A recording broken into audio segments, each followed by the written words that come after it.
ভোটের দিন সকালে কোচবিহারে ৩ প্রার্থীর মধ্যে সৌজন্য বিনিময়। কোচবিহার দক্ষিণ কেন্দ্রের বিজেপি প্রার্থী রথীন্দ্র বসু, কংগ্রেস প্রার্থী খোকন মিয়া এবং সিপিএম প্রার্থী নাজমুল হোসেনের মধ্যে সৌজন্য সাক্ষাৎ।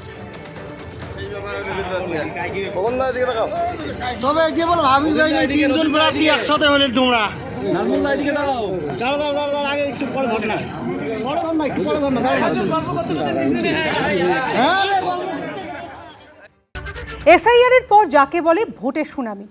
স্বাধীনতার পর পশ্চিমবঙ্গে সর্বোচ্চ ভোটদান হলো এবারের বিধানসভা নির্বাচনে। ভোট পড়ল 91.78%। সবচেয়ে বেশি ভোট পড়েছে দক্ষিণ দিনাজপুরে 94.37%। শুরু হয়ে গেল ভোট যুদ্ধ।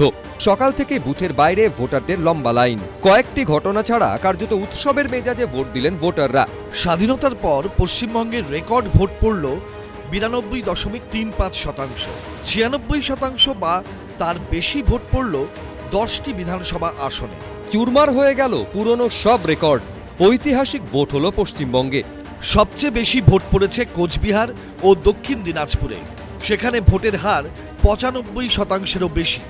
তারপরেই রয়েছে বীরভূম ও জলপাইগুড়ি, যেখানে ভোট পড়েছে 94%-এর বেশি। মুর্শিদাবাদ, মালদা ও উত্তর দিনাজপুরে 93%-এর বেশি। প্রায় 92% ভোট পড়েছে ঝাড়গ্রাম, পশ্চিম মেদিনীপুর ও বাঁকুড়ায়। আলিপুরদুয়ার, পূর্ব মেদিনীপুর ও পুরুলিয়ায় পড়েছে 90 থেকে 91% ভোট। बंगाल में हो रहा बम्पर मतदान ये साफ साफ दिखा रहा है कि भय हार रहा है और भरोसे की जीत पक्की है। প্রথম দফায় ভোটে আজকে বিজেপির রফা দফা করে দিয়ে এসেছি।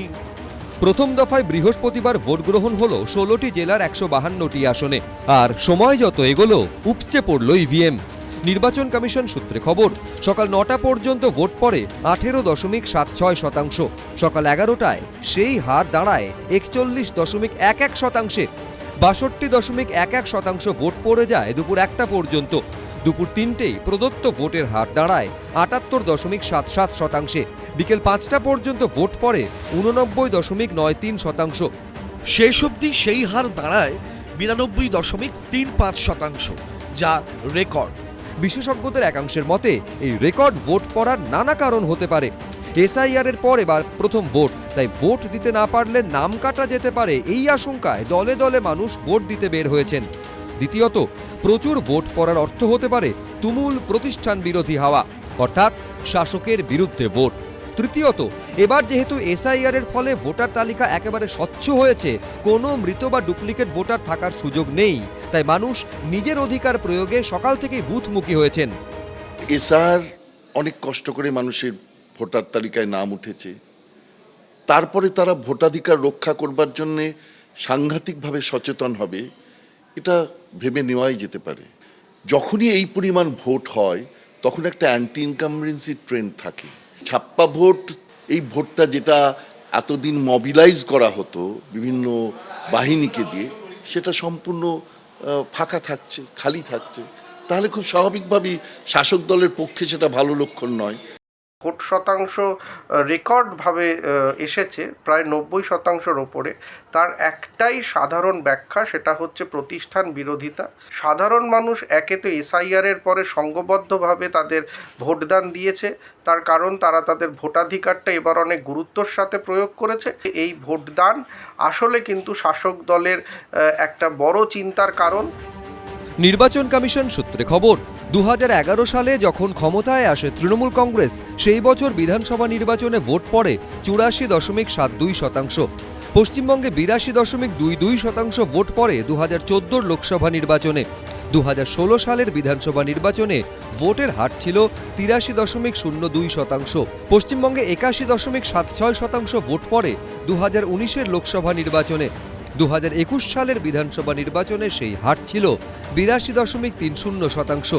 2024 সালের লোকসভা নির্বাচনে পশ্চিমবঙ্গে ভোট দানের হার ছিল 79.55%-এর বেশি। সব পরিসংখ্যানকেই ছাপিয়ে গেল এবারে ভোটদানের হার। 96% বা তার বেশি ভোট পড়েছে রাজ্যের 10টি বিধানসভা আসনে। তার মধ্যে 6টি বিধানসভায় মুর্শিদাবাদে। এই 10টি বিধানসভা আসন হল ভগবানগোলা, রঘুনাথগঞ্জ, শীতলকুচি, সিতাই, ময়নাগুড়ি, লালগোলা, ফারাক্কা, শামশেরগঞ্জ, রানীনগর এবং হরিরামপুর। মুখ্য নির্বাচন কমিশনার জ্ঞানেশ কুমার বলেছেন, স্বাধীনতার পর পশ্চিমবঙ্গ ও তামিলনাড়ুতে সর্বোচ্চ ভোটদান হলো এবারের নির্বাচনে। পশ্চিমবঙ্গ ও তামিলনাড়ুর প্রত্যেক ভোটারকে স্যালিউট। রুমা পাল, রাজর্ষি দত্তগুপ্তের রিপোর্ট, এবিপি আনন্দ। যদি মমতা বন্দ্যোপাধ্যায় পশ্চিমবঙ্গে পরিচ্ছন্নতার সঙ্গে সরকার চালাতেন, মেরুকরণ না করতেন, তাহলে বিজেপির জন্য রাস্তা খুলে যেত না। ফের বিজেপি এবং তৃণমূলকে একযোগে আক্রমণ শানালেন রাহুল গান্ধী। উনি ব্যর্থ। এই সময় তৃণমূলের বিরোধিতা করা মানে ঘুরিয়ে বিজেপিকে হাওয়া দিতে এসেছেন। পাল্টা কটাক্ষ করলেন কুণাল ঘোষ। দীর্ঘ 20 বছর পর পশ্চিমবঙ্গে একা ভোটে লড়ছে কংগ্রেস। ইতিমধ্যে একবার প্রচারে এসে তৃণমূলকে কড়া আক্রমণ শানিয়ে গেছেন রাহুল গান্ধী। বৃহস্পতিবার প্রথম দফার ভোটের দিনও ফের সেই পথে হাঁটলেন তিনি। পশ্চিমবঙ্গে বিজেপির বাড়বাড়ন্তের জন্য সরাসরি তৃণমূলকেই দায়ী করলেন লোকসভার বিরোধী দলনেতা। 10 দিনে দ্বিতীয়বার। अगर ममता जी ने बंगाल को पोलराइज नहीं किया होता तो बीजेपी के लिए रास्ता नहीं खुलता। তৃণমূল কংগ্রেসের বিরোধিতা করা মানে ঘুরিয়ে বিজেপিকে হাওয়া দিতে এসছেন। রাহুল গান্ধী নিজে ব্যর্থ। জাতীয় রাজনীতিতে বিজেপি বিরোধী জোট ইন্ডিয়ার শরিক কংগ্রেস ও তৃণমূল। তবে এরাজ্যে তারা একে অপরের প্রতিপক্ষ। এই প্রেক্ষাপটে 14 তারিখ পশ্চিমবঙ্গে প্রচারে এসেও তৃণমূলকে একই সুরে আক্রমণ করেছিলেন রাহুল গান্ধী। बंगाल में टीएमसी पार्टी जो बीजेपी के लिए रास्ता बना रही, क्योंकि अगर टीएमसी ने अपना काम किया होता, आपको रोजगार दिया होता, नफरत नहीं फैलाई होती, तो यहां पे बीजेपी का कोई सवाल ही नहीं उठता। बीजेपी दिखती ही नहीं बंगाल में। এরপরও লোকসভায় বিরোধীরা একজোট হয়ে আসন বাড়িয়ে মহিলা সংরক্ষণ বিল পাশ করানোর মোদী সরকারের চেষ্টা আটকে দেয়। সূত্রে খবর, ভোটাভুটিতে মোদী সরকার পরাজিত হওয়ার পরই অভিষেক বন্দ্যোপাধ্যায়কে ফোন করে ধন্যবাদ জানান রাহুল গান্ধী। মমতা বন্দ্যোপাধ্যায়কে শুভেচ্ছা বার্তা পাঠান সোনিয়া গান্ধী। তবে রাজ্যের প্রেক্ষিতে তৃণমূলকে আক্রমণ জারি রেখেছেন রাহুল গান্ধী। अगर ममता जी ने साफ सुथरी सरकार चलाई होती, अगर ममता जी ने बंगाल को पोलराइज नहीं किया होता तो बीजेपी के लिए रास्ता नहीं खुलता। এর পাল্টা জবাব দিয়েছে তৃণমূল ও বিজেপিও। রাহুল গান্ধী দুদিন বড় বড় কথা বলবেন, তারপর কম্বোডিয়া না কলম্বিয়া কোথায় গিয়ে ঘুরে বেড়াবেন। মমতা বন্দ্যোপাধ্যায় যেখানে গোটা দেশে বিজেপিকে মোকাবিলা করার যে তিনি মুখ, তৃণমূল কংগ্রেস হারাচ্ছে, সেই সময় তৃণমূল কংগ্রেসের বিরোধিতা করা মানে ঘুরিয়ে বিজেপিকে হাওয়া দিতে এসছেন। রাহুল গান্ধী নিজে ব্যর্থ, তার কংগ্রেস বিভিন্ন রাজ্যে ব্যর্থ হয়েছে। দেখুন, এরা ইন্ডি গঠবন্ধনের সব এক একজন হোতা।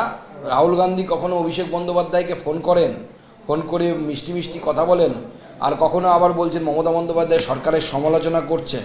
ভারতীয় জনতা পার্টি তার নিজের শক্তিতে বেড়েছে, মমতা বন্দ্যোপাধ্যায়ের জন্য বা সিপিএমের জন্য বা অন্য কারোর জন্য বাড়েনি। বহু বছর ধরে ভারতীয় জনতা পার্টি হয়তো সিট পায়নি, কিন্তু কন্টিনিউয়াসলি গণতান্ত্রিক পদ্ধতিতে লড়াই করে গেছে গণতন্ত্রের জন্য, বাংলার মানুষের জন্য।